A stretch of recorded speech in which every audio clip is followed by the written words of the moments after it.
Reading from the book of Jonah. The word of Yahweh was addressed to Jonah son of Amittai. Up, he said, go to Nineveh, the great city, and proclaim to them that their wickedness has forced itself upon me. Jonah set about running away from Yahweh and going to Tarshish. He went down to Jaffa and found a ship bound for Tarshish. He paid his fare and boarded it to go with them to Tarshish, to get away from Yahweh. But Yahweh threw a hurricane at the sea, and there was such a great storm at the sea that the ship threatened to break up. The sailors took fright, and each of them called on his own god, and to lighten the ship, they threw the cargo overboard. Jonah, however, had gone below and laid down on the hold, and was fast asleep. When the boatswain went up to him and said, "What do you mean by sleeping? Get up. Call on your God.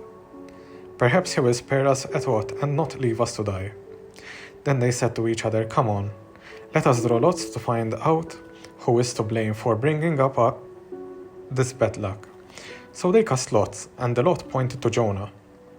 They said to him, "Tell us, what is your business? Where do you come from? What is your country? What is your nationality?" He replied, "I am Hebrew. I worship Yahweh, God of heaven, who made both sea and dry land." The sailors were seized with terror at this and said, "Why ever did you do this?" Since they knew that he was trying to escape from Yahweh, because he has told them so. Then they said, "What are we to do with you, to make the sea calm down for us?" For the sea was growing rougher and rougher. He replied, "Take me and throw me into the sea, and then it will calm down for you. I know it is my fault that this great storm has struck you." The sailors rowed hard in an effort to reach the shore, but in vain, since the sea was growing rougher and rougher. So at last they called on Yahweh and said, "O Yahweh, do not let us perish for the sake of this man's life, and do not hold us responsible for causing an innocent man's death. For you, Yahweh, have acted as you saw fit." And taking hold of Jonah, they threw him into the sea, and the sea stopped raging. At this the men were seized with dread of Yahweh. They offered a sacrifice to Yahweh and made vows to him. Now Yahweh ordained the great fish should swallow Jonah, and Jonah remained in the belly of the fish for 3 days and 3 nights. From the belly of the fish, Jonah prayed to Yahweh his God.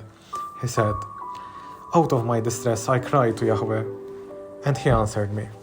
From the belly of Sheol I cried out, you heard my voice. For you threw me into the deep, into the heart of the seas, and the floods closed around me. All your waves and billows passed over me, and I thought, I am banished from your sight. How shall I ever see your holy temple again? The waters round me rose to my neck, the deep was closing around me, seaweed twining around my neck. To the roots of the mountains I sank into the underworld, and its bars closed around me forever. But you raised my life from the pit, Yahweh my God. When my soul was growing ever weaker, Yahweh, I remember you, and my prayer reached you in your holy temple. Some abandon their faithful love by worshipping false gods, but I shall sacrifice to you with songs of praise. The vow I have made I shall fulfill. Salvation comes from Yahweh." Yahweh spoke to the fish, which then vomited Jonah onto the dry land. The word of Yahweh was addressed to Jonah a second time. "Up," he said, "go to Nineveh, the great city, and preach to it as I shall tell you."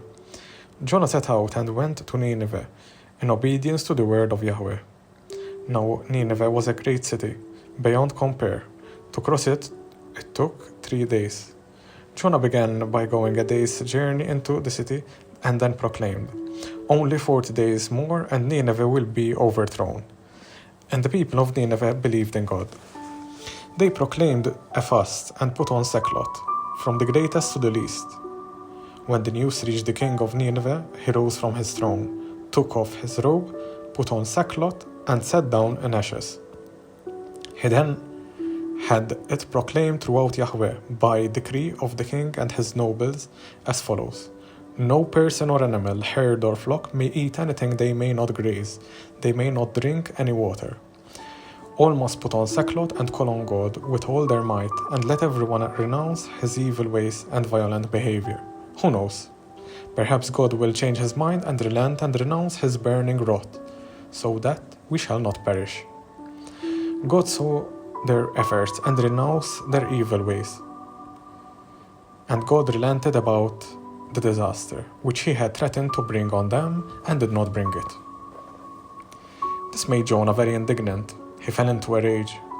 He prayed to Yahweh and said, "Please, Yahweh, isn't this what I said would happen when I was still in my own country? That was why I first tried to flee to Tarshish, since I knew you were tender, compassionate God, slow to anger, rich in faithful love, who relents about inflicting disaster. So now, Yahweh, please take my life, for I might as well be dead as go on living." Yahweh replied, "Are you right to be angry?" Jonah then left the city and sat down to the east of the city. There he made himself a shelter and sat under it in the shade to see what would happen to the city. Yahweh God then ordained that a castor oil should grow up over Jonah to give shade for his head and suit his behavior. Jonah was delighted with the castor oil plant. But at dawn, the next day, God ordained that a worm should attack the castor oil plant, and it withered. Next, when the sun rose, God ordained that there should be a scorching east wind, and the sun beat down so hard on Jonah's head that he was overcome and begged for death, saying, "I might as well be dead as go on living." God said to Jonah, "Are you right to be angry about the castor oil plant?" He replied, "I have every right to be angry, mortally angry." Yahweh replied, "You are concerned for the castor oil plant, which has not cost you any effort, and which you did not grow, which came up at night and has perished in a night. So why should I not be concerned for Nineveh, the great city, in which there are more than 120,000 people, who cannot tell right hand from their left, to say nothing of all the animals?" The word of God.